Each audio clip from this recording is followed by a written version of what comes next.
여섯 번째 이야기입니다. 지난 시간에 이스라엘과 블레셋 두 지역이 다 징벌을 받고 재앙을 받았습니다. 언약궤가 양쪽 진영을 돌았고 양쪽 진영에는 계속 재앙이 내렸습니다.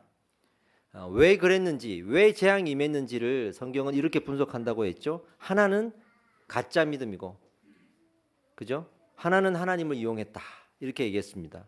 이스라엘은 하나님을 어떻게 이용했습니까? 자기 유익을 위해서 하나님을 이용했습니다. 블레셋은 하나님도 인정했지만 다른 신도 인정하고 오히려 다른 신이 더 크신 신이라고 말하면서 다신론에 빠져 있었죠. 어떻게 보면 하나는 기복신앙이고 하나는 다신론에 빠져 있는 그런 신앙이라고 볼 수가 있습니다. 지금 시대에 적용하면 기복신앙이라는 건 이런 거예요. 하나님을 이용하는 신앙인데 하나님 잘 믿으면 잘 먹고 잘 살잖아, 이렇게 생각하는 신앙입니다. 조금만 내 삶에 어려움이 오면 하나님께 불평하고 원망할 수밖에 없는 그런 신앙으로 살아가고, 또 조금만 내가 잘 되면 교만할 수밖에 없는 그런 신앙이 될 수밖에 없습니다. 그리고 다신론에 빠져 있으면 어떻게 되냐? 그것은 하나님도 믿지만 다른 것도 믿잖아요. 세상도 믿는 거죠. 세상을 신처럼 또 생각하고 하나님 의지하지 않고 다른 것 의지하는 거죠. 그래서 저한테 이런 얘기 하는 거예요. 목사님이 세상을 참 모르시네, 이렇게 얘기하는 거예요. 이런 것은 하나님을 믿지만 다른 것도 믿을 게 많고 의지할 게 많고 하나님만 보고 살 수 없다라고 하는 다신론에 빠져 있는 신앙입니다. 이게. 사무엘이 등장합니다. 이제 사무엘이 등장해서 그 원인 분석을 하고 대안을 제시합니다. 뭐라고 말하냐면 지금 우리는 회개해야 합니다. 첫 번째요. 두 번째, 지금 우리는 제사를 회개해야 합니다. 그러니까 우리의 죄를 놓고 회개하고 바른 제사를 드리는 것으로 제사를 회복시키는 것이 두 가지 유일한 대안이다. 이거 외에는 다른 대안이 없다라고 말했어요. 사실 이게 지금 우리 신앙에도 적용돼야 됩니다. 여러분 신앙생활을 점검할 때 우리가 되돌아보고 다시 회복해야 될 것은 이 두 가지밖에 없어요. 내가 회개하고 예배를, 바른 예배를 드려야 됩니다. 신령과 진정의 예배를 드려야 됩니다. 그래서 하나님을 이용하는 일을 멈추고 하나님 이외에 다른 의지하는 것들을 내려놓는, 이것이야말로 참된 신앙으로 가는 유일한 길 아니겠습니까? 모든 신앙의 문제, 모든 신앙 문제의 답은 바로 여기에 있습니다. 회개와 예배, 이것이 회복되지 않으면 우리는 참된 신앙으로 갈 수가 없어요. 다른 것으로 대안을 삼지 마시기 바랍니다. 더 열심을 낸다고 해결될 것 같습니까? 좋은 사람을 만나면, 좋은 목사님을 만나고 좋은 교회를 만나면 자동으로 해결되는 것으로 생각하십니까? 그렇지 않습니다. 내가 회개해야 되고 내가 예배를, 참된 예배를 드려야 하는 거예요. 사도 바울도 이 세대를 본받지 말라고 그렇게 말했잖아요. 로마서 12장 2절을 한번 읽어봅시다. 시작. 너희는 이 세대를 본받지 말고 오직 마음을 새롭게 함으로 변화를 받아 하나님의 선하시고 기뻐하시고 온전하신 뜻이 무엇인지를 분별하도록 하라. 이 세대에 본받을 것이 뭐가 있겠어요? 제가 생각할 때는 세 가지입니다. 하나는 권력의 힘. 세상에서 힘을 가지고 싶잖아요. 여러분 힘없이 살아본 적 있으세요? 얼마나 외롭고 서러운지. 이 세상 살아가면서 권력 가지고 힘을 가지고 싶은 건 당연한 겁니다. 그런데 그것이 하나님을 버리게 하는 수단이 될 수 있다는 것도 우리는 잘 알고 있어야 됩니다. 힘을 가지고 권력을 가짐으로써 내가 평안을 찾고 이 세상을 살아갈 수 있는 의지의 대상으로 삼는 것, 이것이 바로 권력의 힘을 의지하는 것 아니겠습니까? 또 하나가 있습니다. 다수의 힘. 많은 사람들의 따라가는 길이라면 나도 그 길을 선택하는 게 마음이 편하잖아요. 다른 사람 다 이렇게 가는데 나만 이렇게 산다 그러면 우리 속상하잖아요.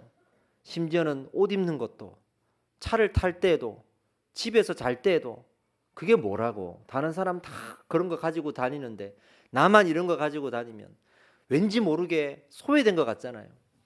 그런데 어떤 우리의 생각과 삶의 기준을 그렇게 가진다 그러면 오죽하겠습니까? 다수의 논리, 그것으로 우리의 마음의 평안을 찾고 그것이 우리의 진리와 기준이 되고 있지는 않는가? 세 번째는 긍정의 힘입니다. 우리 스스로를 세뇌시키는 거예요. 감각을 죽이는 거예요. 긍정의 힘. 모든 것들을 다 긍정적으로 보면서 괜찮다, 괜찮다. 사실은 그럴 법해요. 저도 긍정적인 사람을 좋아하고 저도 긍정적으로 살려고 하지만 그러나 이 긍정이 말씀을 넘어서고 은혜를 넘어설 수 없습니다. 이것으로 모든 것을 대안으로 삼을 수 없습니다. 성경은요 끊임없이 이런 것들에 의지하지 말고 하나님을 의지해라. 그래서 하나님의 주권을 회복해라. 할렐루야. 그래서 그 주권을 회복한 자가 예배할 때 예배가 회복되는 거예요. 이 두 가지예요. 내 삶의 주인이 하나님밖에 없습니다. 하나님밖에 의지할 분이 없습니다라고 고백하는 그 고백이 살아날 때 예배는요 자연스럽게 회복됩니다. 그러니 우리는 지금 당장 내 삶의 주인이 누구인지를 물어야 돼요. 나는 누구를 의지하고 있는가를 물어야 돼요. 하나님을 이용하고 있지 않습니까? 내가 하나님을 믿으니까 잘 돼야 돼. 조금이라도 고난이 오면 나는 받아들이지 못하는, 꼭 시험 칠 때만, 꼭 뭔가 바라야 될 때만 하나님을 찾고 있지는 않습니까? 또 하나님도 믿지만 다른 것도 믿기 때문에 세상에 나아가서 하나님 다 잊어버리고 세상에서 찾을 수 있는 유익 다 구하고 의지하고 있지 않습니까? 우리는 이런 마음들을 오늘 내려놔야 되는 거예요. 그래서 이스라엘이 이 사무엘의 요청에 의해서 이제 회개의 집회를 가집니다. 어디에서 갔냐면 미스바에서. 미스바 회개 집회가 일어납니다. 7장 6절을 한번 읽어보겠습니다. 그들이 미스바에 모여 물을 길어 여호와 앞에 붓고 그날 종일 금식하고 거기에서 이르되 우리가 여호와께 범죄하였나이다 아니라 사무엘이 미스바에서 이스라엘 자손을 다스리느니라. 아멘. 물을 붓는다 그랬잖아요. 물을 붓는다는 게 뭐냐면 죄를 고백하고 회개하고 애통한다는 겁니다. 여러분 자기 죄에 대해서 애통하는 마음이 있으십니까? 그냥 말로만 하나님 죄송해요 이렇게 하는 게 아니라 정말 그 죄에 대해서 내가 아픈 마음을 갖고 있습니까? 정말 아파요. 이게 회개하는 자의 본질입니다. 이런 아픈 마음 없이 어떤 회개를 할 수 있습니까? 자녀들이 부모한테 가고 미안하다 죄송하다 그러는데 엄마 미안해 이러면 부모가 그걸 잘못했다고 인정해 줄까요? 정말 이 친구가 이 아이가 이 잘못을 인정하는지 그 마음을 보려고 할 거 아니겠습니까? 내가 잘못한 거에 대한 아픈 마음이 있는지를 보려고 하는 거 아니겠습니까? 하나님 앞에서도 그렇게 회개해야 되는 거예요. 물을 붓는다는 말은 그 말입니다. 금식하다 그랬는데 이건 임재를 구한다는 말이에요. 그래서 하나님 나와 함께 해주십시오라고 간절히 구하는 거죠. 회개하는 사람은 하나님을 찾을 수밖에 없습니다. 겉으로 회개하는 사람은 하나님을 찾지 않아요. 진짜 회개하는 사람은 하나님을 찾습니다. 그리고 마지막에 자손을 다스리니라. 이제 다스리니라. 다스린다는 말은 드디어 사무엘이 말씀으로 양육했다는 얘기예요. 말씀으로 가르쳤다는 얘기예요. 여러분 우리도 예배하면서 여러분들이 회개하시고 말씀으로 들어오셔야 됩니다. 말씀의 세계로 들어오셔야 됩니다. 할렐루야. 이거 외에는 참된 신앙을 회복하는 방법이 없다니까요.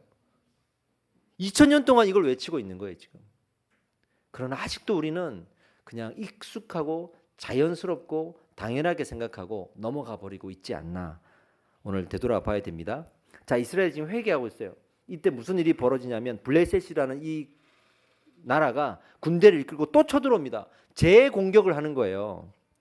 왜냐하면 자기가 그 지지난 시간에 우리가 나눴잖아요. 이 블레셋 땅에 임했던 재앙이 언약궤 때문이 아니고 무엇 때문이어야 한다고 그랬죠? 이것 때문에 점까지 받잖아요. 우연이다. 하나님의 언약궤 때문에 우리가 재앙받은 게 아니고 우연이야. 이렇게 말을 해야 자기들이 섬기는 우상의 신이 체면에 설 거 아니겠습니까? 그러니까 우연으로 만들어야 되는데 우연이 아니라는 걸 발견을 했어. 그러나 더 이게 우연이 되려면 자기들이 다시 쳐들어가서 전쟁에 이겨야 되는 거예요. 그러면 그 언약궤의 주인공인 하나님을 또 이겼다. 이게 될 거 아니겠습니까? 안 그러면 많은 사람들이 언약궤가 다시 이스라엘 지역으로 돌아갔네? 우리 블레셋 땅에 있다가 돌아갔네? 무슨 일이 있는 거 아닐까? 의심하지 않겠어요. 정치적으로 보면 충분히 의심할 수 있는 상황입니다. 그러니까 재공격을 하는 거죠. 재공격을. 또 하나의 이유가 있습니다. 미스바에서 지금 이스라엘 백성들이 모여서 회개하고 있다 그랬죠. 사람들이 모이면 당시에는 군사를 준비를 하는 거예요. 전쟁을 준비하는 거예요. 그 소식을 듣고 이스라엘이 우리를 공격할 수도 있겠구나라고 생각해서 착각해서 이 회개 집회를 군사 모집의 어떤 군사 전략을 세우는 모임으로 착각해서 쳐들어온 거예요. 이 두 가지 이유로 공격을 해왔습니다. 근데 이 블레셋은 참 안 좋은 타이밍에 공격했어요. 역사를 보면요, 이스라엘이 공격을 당할 때 어떨 때는 이기고 어떨 때는 지지 않습니까? 항상 이스라엘이 교만하고 하나님 버리고 그랬을 때는요, 아무리 자기들 군사력이 있어도 속수무책으로 졌어요. 하나님이 지게 했어요. 근데 이스라엘이 회개하고 하나님 우리 똑바로 믿을게요 하고 있을 때 쳐들어오면 아무리 강대국이 쳐들어와도 이스라엘이 승리했어요. 하나님이 이기게 하셨단 말이에요. 할렐루야. 아시아라는 그 나중에 열왕기에 나오는 왕은요, 전쟁할 때 성가대를 앞에 세웁니다. 오늘 우리 학생들처럼 이렇게 확 찬양하는 친구들 앞에 딱 세워가지고 전쟁에 나아가. 이게 무슨 이게 상식 밖의 일이 아닙니까? 이게 전쟁인데. 근데 하나님께서 승리하게 하십니다. 기적을 베풀어서 승리하게 하십니다. 여러분, 우리 이 기적을 믿으셔야 됩니다. 하나님이 승리하게 하심을 믿으셔야 됩니다. 군사력이 아니라 하나님을 믿고 의지하는 믿음, 이걸 보시는 거예요, 이게. 자, 그런데 이스라엘이 지금 이 전쟁 가운데에서 어떻게 하고 있다 그랬죠? 회개하고 있다 그랬죠.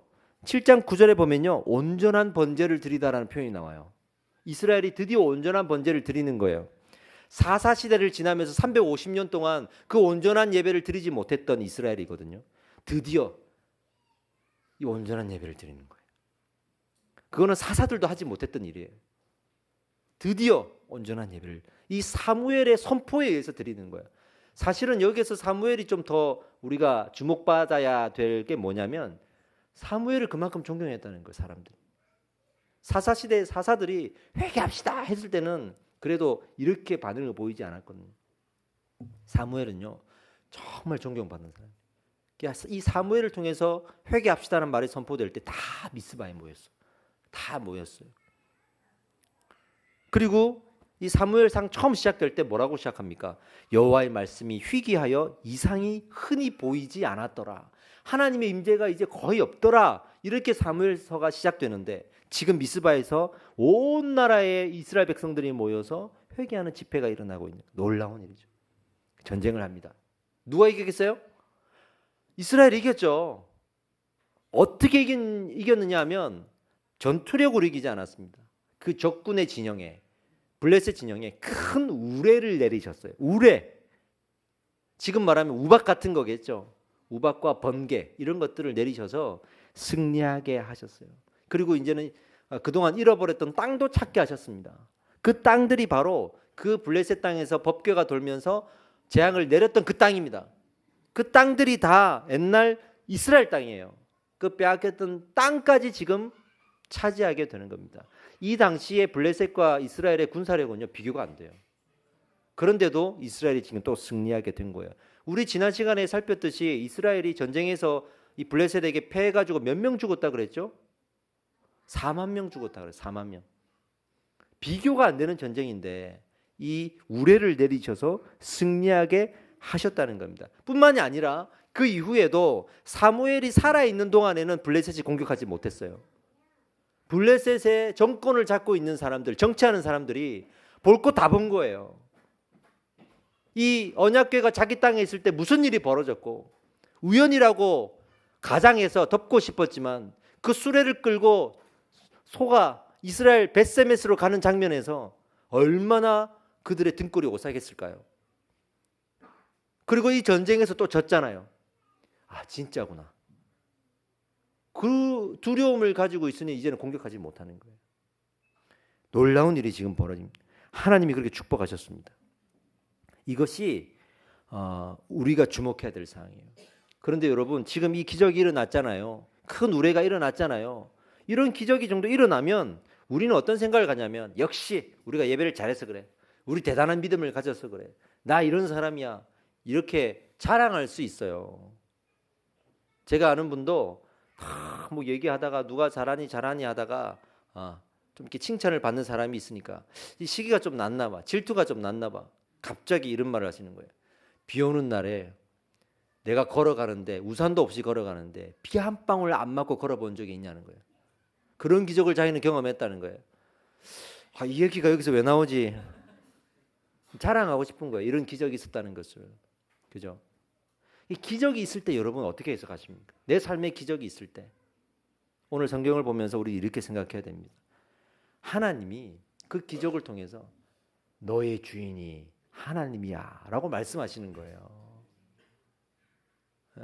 그 사람이 잘해서가 아니라 이렇게 해야 믿는 거야. 그 사람은 도마처럼 만져봐야 믿는 거예요. 보지 않고도 믿는 자가 복되도다. 기적이 없어도 믿는 자가 복되도다. 이걸 믿고 우리는 살아가는 거 아니겠어요? 내 삶에 기적이 많다고 너무 자랑하지 마세요. 얼마나 내가 기적이 필요했으면 하나님께서 그렇게 해서라도 나를 붙들겠냐고요. 그런 거 없어도 잘 믿는다면 그 사람이 복되는 인생이에요. 할렐루야입니다. 다시 회개한 이스라엘에게 이제 승리를 주셨습니다. 이것이 회개하고 바른 예배를 드리는 자에게 주시는 축복입니다. 우상의 문제가 이렇게 다 마무리됩니다. 전쟁의 문제도 마무리됩니다. 우리의 외부적인 문제가 해결됐습니다. 그러면 반드시 여기서 끝나지 않아요. 이제 내부적인 문제로 옵니다. 우리의 외부가 해결되면 반드시 내부의 문제가 옵니다. 내부의 문제, 어떤 문제가 생겼냐면 사무엘이 이제 늙었어요. 시간이 많이 지났습니다. 사무엘이 늙었고 자녀들이 있었는데 두 아들이 있었습니다. 이제 늙으니까 이제 아이들에게 또 이 업무를 맡게 될 거 아니겠습니까? 사사의 업무를 맡게 됩니다. 제가 사사가 어떤 직분이라 그랬죠? 재판하는 직분. 많은 백성들의 시시일비를 가리는 그 재판의 업무를 담당하는 사람들이 사사의 본분이라 그랬잖아요. 그러니까 늙으니까 저 변방까지 못 가는 상황이죠. 그러니까 이제 도우미가 필요한 거죠. 그러니까 그 자기 아들들을 세우는 거예요. 그래서 이 아들들을 브엘세바라고 하는 변방에 보냅니다. 가서 내가 못하는 일을 감당해라 라고 보냅니다. 그러나 한편으로는 이런 해석도 있습니다. 변방이 보낸 걸 보면서 사무엘이 자신이 늙었으니 내가 감당하지 못한다라는 핑계로 아들들을 보낸 것이다. 왜냐하면 아들들의 그 깜냥을 본 거예요. 아들들을 잘 알 거 아니에요, 부모가. 이 중심의 사역을 맡기기에는 비록 늙었지만 아들들이 그런 정도의 능력이 없는 거예요. 사사로서의 능력이 없는 거예요. 그 저 변방으로 그런 변명을 삼아서 보낸 거죠. 그러니까 좀 엘리 제사장과 좀 다른 점이에요. 엘리 제사장은 늙어서 자기도 타락했고 아이들도 타락했고 그 아들들에게 중심 사역을 맡겼다고. 근데 이 사무엘은 자기는 흠이 없었어요. 너무나 존경받는 사람이야. 나이가 들어서도. 근데 아들들이 좀 타락했어. 변방에 보냈더니 거기서도 뇌물 받고 재판해요. 그러나 아들들을 알아보고 변방으로 보내버리는 거예요. 중심 사역을 맡기지 않는 거죠. 그런 의미에서 사무엘이 좀 엘리와 다르고 조금 더 우리가 좀 그 사무엘을 좀 칭찬할 수 있는 일들이라고 생각을 합니다. 그랬더니 이스라엘 백성들이 이제 들고 일어나는 거야. 우리에게도 이제 왕이 필요합니다. 당신이 늙었고 당신의 아들들은 저렇게 재판할 때 뇌물을 받고 있지 않습니까? 그럼 우리를 다스릴 사람 누가 필요한데 이제는 사사들은 이제 더 이상 원하지 않는다. 이제는 왕이 필요하다. 주변에 있는 국가들처럼 왕이 필요하다. 저 국가들을 보십시오. 다 왕정 체제라서 저렇게 강력한 나라들이 이루지 않습니까? 우리 언제까지 이렇게 약한 군대로 살아가야 됩니까? 우리도 왕이 필요합니다라고 왕을 요구합니다. 근데 사무엘이 서운했어요. 그래서 성경에 사무엘이 기뻐하지 않았다라고 말하고 있습니다. 그래서 나를 버리려고 하는구나. 스스로가 나도 늙었으니 나를 버리려고 하는구나. 서운한 마음이 있어서 하나님 앞에 가서 하나님 저 말고 왕이 필요하대요라고 기도했어요. 하나님 뭐라고 답을 하시냐 그러면 이렇게 답을 하십니다. 아니야. 너를 버리려고 하는 게 아니야. 나를 버리려고 하는 거야. 하나님이 나를 버리려고 하는 거야. 이러면서 하나님이 애통하시는 거예요. 사무엘상 8장 7절입니다. 여호와께서 사무엘에게 이르시되 백성이 내게 한 말을 다 들으라. 그들이 너를 버림이 아니요 나를 버려 자기들의 왕이 되지 못하게 함이니라. 이렇게 말했습니다. 허락의 여부를 이제 기도합니다. 하나님, 그러면 저 왕 세워달라는 거 들어줘야 됩니까? 안 들어줘야 됩니까? 하나님을 버리겠다고 하는데 저거 허락해주면 안 되잖아요. 기도할 거 아니겠습니까? 근데 하나님 뭐라 그러냐면 원하는 대로 해줘라. 왕을 세워줘라. 이렇게 얘기합니다. 여기서 우리가 의문이 생겨요. 하나님이 원하시지 않고 기뻐하지 않는데 왜 왕을 세우라고 하시지? 이건 무슨 경우지? 라고 생각할 수 있잖아요. 이거를 좀 어려운 용어지만 이렇게 표현할 수 있어요. 허용적 징벌, 징벌적 허용이라고 말할 수 있습니다. 이게 중요한 단어입니다. 무슨 말이냐면 좋아서 허용한 것이 아니라 징벌을 하기 위해서 허용한 거예요. 징벌을 하기 위해서. 그들이 왕을 세워달라고 요구하는데 하나님 입장에서는 그래 한번 세워봐. 왕을 한번 세워봐. 무슨 일이 일어나는지 어차피 내가 안 된다고 해도 니네 말 안 들을 거잖아. 한번 해봐. 한번 겪어봐. 라고 징벌적 차원에서 허용하시는 거예요. 그리고 나서 하나님 이렇게 만듭니다. 왕을 세우면 어떻게 왕을 섬겨야 되는지도 알려줘. 왕정 체제가 무엇인지를 알려줘. 이렇게 할 수 있는지 한번 물어봐. 왕을 세워달라고?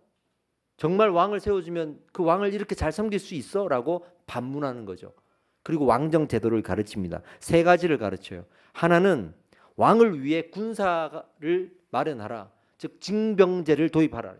그 당시에는 다 왕을 지키기 위해서 온 나라 백성의 남자들을 20살 이상이면 다 군인으로 차출되어 갔어요. 징병제예요.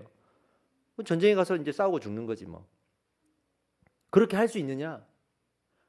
지금 보세요. 군사가 뭐가 필요해? 하나님께서 인정하시면 승리하는 전쟁인데 무슨 군사가 필요하냔 말이에요. 근데 이제부터 너희들의 왕이 세워지면 나는 빠져야 되는데 그럼 세상 나라처럼 다 징병제, 모병제가 아니라 징병제 해가지고 너희 군사 다 모여. 남자들 다 모여. 두 번째, 자금이 있어야 될 거 아닙니까? 그 당시에는 백성들이 세금을 냈어요.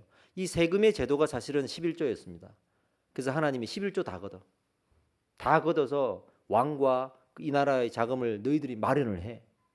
그렇게 해야 되는 거야. 그렇게 할 수 있어? 라고 묻는 거죠. 그런 믿음이 있냐? 그렇게 자기 것 내어놓을 수 있냐? 묻습니다. 세 번째, 왕을 위한 일꾼들을 마련해 줘라. 노예 제도죠. 왕이 생기면 노예 제도를 허락해야 되는데 왕을 위해서 가가지고 허드렛 일도 하고 노동도 하고 그렇게 해야 되는데 할 수 있겠냐? 라고 물어봐요. 하나님이. 이스라엘이 그 말을 듣고 어떤 반응을 보일까요? 어떤 반응을 보일까요? 하나님은 이런 생각이신 거예요. 아직 그 때가 안 된 거예요. 그렇게 해야 되는 건 맞아요. 어쩔 수 없어. 이건 그렇게 해야 돼. 이게 하나님의 법이야. 하지만 이 이스라엘 백성들이 아직 때가 안 됐다. 준비가 안 됐다. 이걸 받아들이고 감당할 준비가 안 됐다고 생각하시는 거예요. 그리고 한편으로는 다윗을 준비해 가시는 거죠. 근데 이스라엘 백성들이 뭐라 그러냐면 좋아요. 우리 할게요. 이렇게 할 거고 그리고 우리는 우리 식대로의 왕을 세울 거니까 우리 식대로의 법을 좀 만들어 볼게요. 이러면서 계속 하나님 앞에 고집을 피우는 거예요. 그래서 허락이 되는 거예요. 그래서 허락이 되는 거예요. 지금 이 이스라엘과 하나님과 사이에서는 어떤 논쟁이 벌어지냐면요. 주권 논쟁이에요. 이 나라의 주인이 누구인가를 지금 논쟁하고 있는 거예요. 하나님과. 이스라엘 백성들은 우리가 주인 될 겁니다. 이제 하나님 좀 빠져주세요. 이렇게. 우리가 절기되면 하나님 예의상 찾아뵐게요. 명절 때마다 찾아뵈면 될 거 아니에요. 우리 하나님 인정한다니까요. 마치 사무엘이 늙었으니 저 이제 골방으로 들어가라고 하는 것처럼 하나님 이제 우리 하나님도 좀 이렇게 사무엘처럼 저 뒷방으로 가 계시고 우리가 할게요. 부모를 그렇게 섬긴다고 생각해 보세요. 그게 무슨 섬기는 거냐고. 부모를 인정하고 또 살아계시다고 생각하고 또 실제로 명절 때 찾아뵙지만 자기가 인생 살아가고자 하는 거 아니겠어요. 그런 게 탕자 비유에서도 그렇게 나오고 그러니 하나님 보고 빠져 있으라는 거예요. 이스라엘이 주변 국가의 침략을 당했던 이유가 뭐겠습니까? 그들이 군사력이 없어서일까요? 아니요. 역사를 보십시오. 그들의 믿음이 없어서예요. 이 나라만큼은 하나님이 지켜주시는 나라예요. 할렐루야. 이 나라만큼은 왜? 하나님이 택하신 백성이기 때문에 하나님이 택한 나라이기 때문에 여러분 우리한테 한번 적용해 봅시다. 여러분들은 누구를 섬기고 있습니까? 세상을 섬기고 있습니까? 하나님을 섬기고 있습니까? 우리 하나님 섬기고 있죠? 우리의 인생의 주인은 하나님이죠? 세상 사람들과는 다른 거예요. 세상 사람들은 자기가 주인이에요. 그래서 스펙을 쌓아야 되고 그래서 능력을 가지고 살아가야 됩니다. 우리가 이 땅을 살아갈 때 하나님의 주인됨을 놓치고 살아간다 그러면 우리는 다르잖아요. 우리는 하나님이 함께 하시기 때문에 우리는 다르다고. 하나님의 역사를 믿습니까?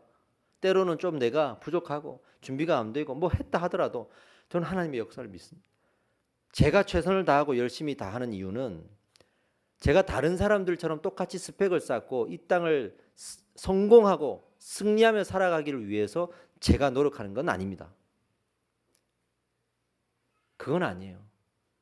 나의 이 노력이 열매가 되어서 내가 이 땅에서 예수 그리스도 이름을 외칠 때 나는 영향력을 가지고 싶어요. 예수의 이름을 내가 자랑하고 싶을 때, 복음을 증거하고 싶을 때 나의 이 준비됨을 통해서 그 복음이 흘러갔으면 좋겠어요. 저는 그렇게 생각합니다. 저도 누구보다 능력을 강조하는 사람이에요, 여러분. 우리 교회 뭐 사역자가 세워지든지 저랑 같이 동력을 하면 저는 아주 까다로울 정도로 능력을 강조해요. 못한다 그러면 사실은 저는 많이 다그쳐요. 그렇게 하면 안 된다. 그런 마인드로 하면 안 된다. 세상에 가서 직장 생활해도 그렇게 안 한다. 왜 우리가 세상보다 못해야 되고 왜 우리가 맨날 좋다 좋다 오냐 오냐 괜찮다 괜찮다 그러면서 할 거 안 해야 되냐. 잠을 줄여라. 공부해라. 능력 개발해라. 저도 이렇게 얘기 많이 합니다. 저도 그렇게 살아갑니다. 저 역시도 뭐 하나 할 때 대충 하는 성격이 아니에요. 저랑 같이 동력하는 사람들은 피곤해질 수 있어요.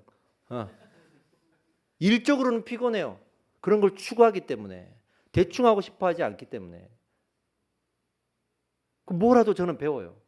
제가 모르는 게 있으면 맡기지만 답답하면 제가 배워버려. 내가 하면 되지. 그래서 어깨너머로 하는 것들이 많아요, 사실은. 그런데 그 이유가 제가 잘 되고 성공하기 위해서는 아닙니다. 하나님께서 쓰시고자 할 때 어디에 갖다 내놔도 나를 쓰실 수 있도록 내가 준비되고자 하는 거예요. 내가 예수의 이름을 외칠 때 사람들이 나를 보고 사무엘처럼 미스바에 모을 수 있는 그런 존경함을 받고 믿지 않는 사람들이 볼 때라도 저 사람은 내가 참 본받아야 되는 사람들이구나 하는 소리를 듣고 싶어서 해요. 그래서 하나님의 영광을 위해서 내가 최선을 다하는 거지 나 자신의 잘됨을 위해서가 아니에요. 지금 이스라엘 백성들에게 그 말씀을 하시는 겁니다. 여러분들에게 오늘 마지막으로 묻겠습니다. 여러분들은 오늘 이스라엘 백성들처럼 하나님을 이용하거나 하나님 외에도 믿고 있는 것이 있지 않습니까? 그 주권이 어디에 있습니까? 여러분의 인생의 주권이 어디 있습니까? 이 주권을 하나님 앞에 드리십시오. 할렐루야. 주권을 드리고 열심히 하십시오. 주권을 드리고 노력하십시오. 하나님이 막상 전쟁하실 때는요, 우리가 준비된 거 아무리 있어도 하나님의 방법대로 또 하실 거예요. 그러나 하나님께 칭찬하실 겁니다. 아버지 이름을 위하여 이렇게 우리가 열심히 살아가는 모습을 보고 또 칭찬하실 겁니다. 할렐루야입니다. 우리 예수의 이름을 말할 때 사무엘 같은 사람이 됩시다. 모입시다 할 때 미스바로 다 모일 수 있는 350년이 지나면서도 한 번도 사사들이 그렇게 모이자고 했을 때 모이지 못했던 그 이스라엘이 이 사무엘의 말 한마디에 모이는 것 보세요. 얼마나 사무엘이 사사로서 열심히 했겠습니까? 얼마나 존경을 받았겠습니까? 아침마다 재판을 하러 온 지역을 돌아다니면서 그의 몸을 사리지 않고 얼마나 백성들을 섬겼기에 그렇게 존경을 받을 수가 있었을까요? 하나님께서 그런 영혼들을 찾으시고 그런 사람이 예배를 드린다고 생각해 보세요. 다를 수밖에 없어요. 다를 수밖에 없어요. 저는 오늘 이렇게 기도하겠습니다. 하나님, 우리가 오늘 이 블레셋을 이긴 이스라엘의 전쟁이 우리의 믿음의 전쟁인 줄 믿습니다. 우리의 삶의 이 믿음의 전쟁이 그렇게 한 주 동안 또 일어나고 승리할 수 있도록 아버지 우리에게 믿음을 주십시오. 할렐루야. 말씀을 마무리하겠습니다. 우리가 세상에 어려움이 많이 생길 때가 있죠. 그 이유가 무엇이냐? 오늘 성경이 말합니다. 세상을 주인 삼아서 그렇다. 세상을 주인 삼아서 그렇다. 하나님을 의지해서 못해서 그렇다 라고 말합니다. 항상 내가 무슨 고집을 피우고 있는지를 좀 돌아보십시오. 지금 내가 어떤 고집과 아집이 있는지를 한번 돌아보십시오. 분명히 고집 피우고 있어요. 그 증거를 제가 대볼까요? 여러분들은 충분히 고집쟁이에요. 여기 고집 없는 사람 없어요. 고집 있어서 부부도 싸우고 부자간, 부녀간에 뭐 모녀간에 다 싸우고 자식들끼리 싸우고 우리 고집 때문에 얼마나 세상을 살아가면서 많이 싸웁니까? 고집 없는 사람 없어요. 하나님 앞에서 분명히 고집 피우고 있는 게 있을 거예요. 어떤 고집인지를 모르겠어요. 심지어는 제가 깜짝 놀랄 때가 있습니다. 많은 성도님들을 대하면서 제가 무슨 권면을 하잖아요.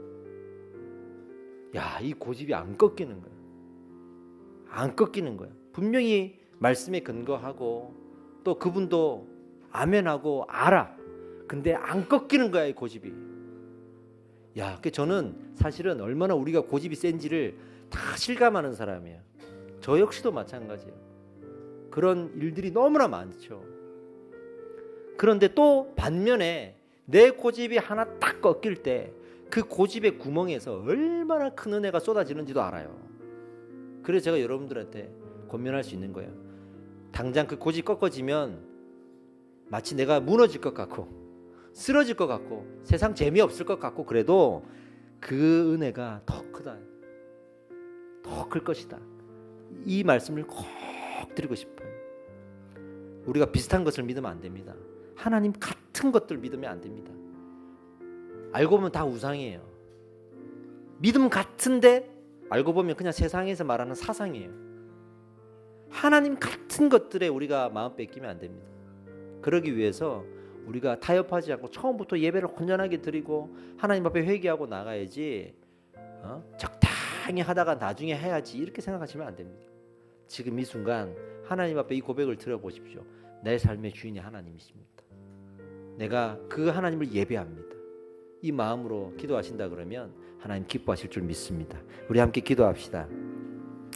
하나님을 모르는 그 무지의 예배를 더 이상 드리지 않겠습니다. 완전하신 하나님을 찬양합니다. 우리의 모든 인생을 하나님이 주관하시는 줄 믿습니다. 그 하나님을 만나고 싶습니다. 우리가 고백할 때 이 시간 하나님의 영이 함께 할 줄 믿습니다. 우리 주여 한번 외치고 동성으로 기도하겠습니다. 기도합시다.